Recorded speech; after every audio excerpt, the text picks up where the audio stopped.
Hello hello, দেখো আমি চা করতে চলে এসেছি। চা করতে যদি বেশি সময় লাগে না, তাহলে সেই চা খাওয়ার আকাঙ্ক্ষাটা আরও বেড়ে যায়, তাই না? তোমাদের কি মনে হয়? তো আমি এখানে এলাচ আদা দিয়ে আর দারচিনি দিয়ে চা করছি। তো অনেক দিন বাদে আজকে একটু চা খাবো, যেহেতু ডাক্তার চা খেতে বারণ করে দিয়েছে। আর দেখো, এত পোকা হয়েছে বর্ষাকাল বলে যে এখানে সেখানে পোকা ঘুরে বেড়াচ্ছে। দাঁড়াও, চায়ের পাতাটা দিয়ে দিই এবার।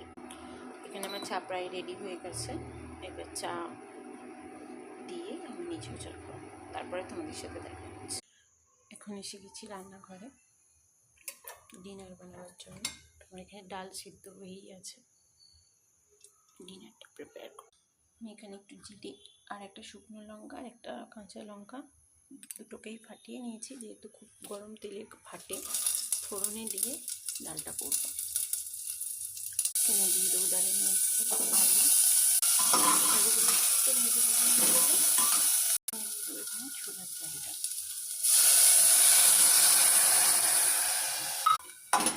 একটু জলটা মরে গেলে তখন এই সেদ্ধ ডালটা দিয়ে দেবো।